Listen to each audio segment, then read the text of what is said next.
Tottenham Hotspur cannot sell Harry Kane this summer. All over social media right now, you're seeing a lot of people speculating, where's Harry Kane going to go? Who are Spurs going to sell him to? What are Spurs going to do with the money? I'm here to tell you, Spurs can't sell Harry Kane. It's not that it's just a bad idea, it's not an option. So let me explain why that is. For those who don't know, Tottenham have been horribly run in the last few seasons. Not only have they hired several world-class managers who have not managed to win anything or improve the team really, they fired their best manager in recent history for his first poor spell at the club when he was crying out for an overhaul in the squad, only to try and cling on to the same squad with Jose Mourinho, which failed. Then they brought in Conte, which failed, having brought in Nuno after not being able to get Pochettino back, which failed, and now it looks like at this current moment of recording, Pochettino is going to be the next Chelsea manager, having not even been contacted by Tottenham for their vacancy. The best manager in recent Tottenham history is going to be managing Chelsea, while Tottenham didn't even pick up the phone. Additionally, with all of this, there's the hilarious situation where Tottenham hired a director of football who was under investigation for financial misconduct and has been found guilty of it, therefore having him banned from world football. Meanwhile, well, we haven't exactly brought in what you would call good players for the amount of money we've spent on them, with the likes of 25 million for Bryan Gill and 25 million for Emerson Royale particularly standing out as absolutely laughable overspends, with really only Bentancur and Kulusevski looking to be major good additions to the squad in recent seasons. Pedro Porro and Richarlison both stand out as well as huge transfer sums spent on players who have major weaknesses. So the recruitment's been poor, the ownership's choices have been poor, the overall management of the club has been poor. Are there any real positives to this football club right now? Well, yeah, there's one.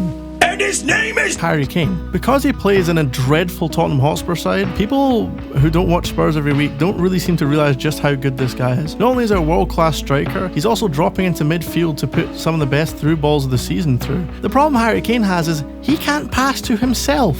There's absolutely no support this season for him, with Heung-min Son's performance falling off a cliff and Kulusevski struggling in large parts of the season. No real creative midfielders to speak of, and no real great support from the wing-backs for the most part. There really hasn't been much around Harry Kane to support him in trying to win Tottenham Hotspur games. Even still, he's managed to almost single-handedly keep them in the top half, which, trust me, given the way this Tottenham side have played for most of the season, is an achievement. The number of goals Harry Kane has scored this season in an incredibly poor Tottenham Hotspur side is nothing short of miraculous, and if it wasn't for Haaland's unbelievable goal-scoring streak at Manchester City, people would be ranting and raving about what Kane has managed to do. So that's the backdrop of the situation. We have an absolutely world-class striker playing with a poor team who need to rebuild. He's only got 1 year of his contract left, and all signs point to, in a normal situation, the club's selling this player on. There are, however, a lot of reasons that isn't going to work. First off, the fans won't wear it. Quite simply, the Tottenham Hotspur fans right now are at boiling point. They are furious with the management of the club, and only a name that they like as a new manager and keeping Harry Kane is going to keep them anywhere near on side.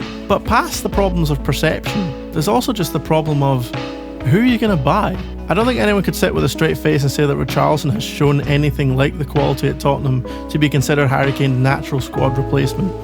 And, well, who else is even out there? There is a severe lack of world-class strikers around at the moment, with only Osimhen and Kane being around outside of the mega teams and looking like a world superstar caliber player. Given that Manchester United, Chelsea, Bayern Munich and PSG are all without a star striker at the moment, there is a real thirst and need for star strikers, and quite frankly, if a new one does appear, Tottenham are not going to be anywhere near their first choice, especially with both Barcelona and Real Madrid relying on very old strikers in Lewandowski and Benzema, who in the next 5 or so years will need to be replaced. So then you have Barca, Madrid, Man U, Chelsea, Bayern Munich and PSG all needing a new striker in the next few years. And realistically, pretty much every single one of those teams is going to be able to outcompete Tottenham for a new star striker on the world scene. That's not even accounting for some of the Italian giants or maybe an Atletico Madrid, who would also compete for these star strikers were they to appear. So even if Tottenham could identify the next brilliant young striker, they're going to have massive competition to try and sign him. A competition which realistically they're going to really struggle to get anywhere in. Simply concluded, Tottenham aren't getting another Harry Kane. They're not getting close to another Harry Kane. Now let's look at the cost of transfers in general. I've seen the number 100 million floated around for Harry Kane as if that's some sort of giant achievement for Tottenham to get that much for him. And while I understand he's had injuries in his career and he's getting a bit older now, the simple fact is Harry Kane is worth far more than 100 million to Tottenham Hotspur for quite a few reasons. One, they'll never get another one.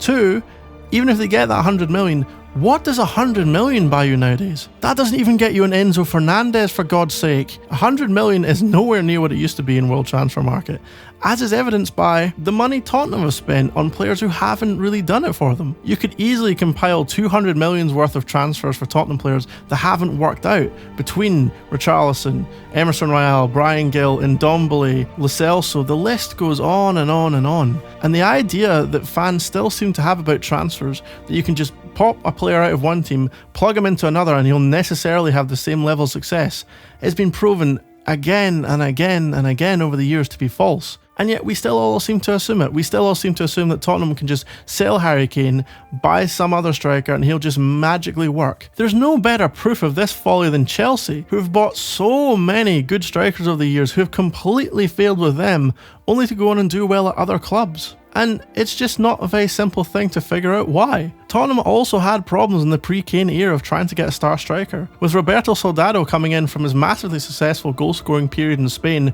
only to completely flop at Tottenham. Other star striker signings like Pavlyuchenko show you that again and again it is not that simple to just sign a striker who will magically fit in. The greatest weakness of Harry Redknapp's Tottenham side was that lack of star striker, with Pavlyuchenko and Peter Crouch looking rather odd strikers amidst the quality of Gareth Bale, Rafael van der Vaart and Luka Modric. Harry Kane is already settled at Tottenham as by far their best player. You know at Tottenham you're going to get a great season out of Harry Kane, and that when he's fit he's going to be your best player. What amount of money would you have to give Tottenham in order for them to realistically say that's a good trade? I just don't see any other team paying the amount for Harry Kane that would have to be paid to make it worth it for Tottenham. It's going to have to be something like a world record transfer fee, and given his age and his injury history, I don't really see any team doing it, even with the massive lack of strikers right now. Realistically, what seems most likely to happen to me is that Harry Kane runs down the last year of his contract and leaves on a free. But at the end of the day, I don't see how Tottenham can do anything other than try to keep him at the club and hope that he signs a new deal. They're certainly not going to get enough money for him to be worth selling him, considering all the things I've already stated, that they will never get another player of that quality in. The only reason you've kept him this long is because he signed a very long contract, because he is a Tottenham Hotspur Youth Academy product, because he's a Tottenham lad. Even if you did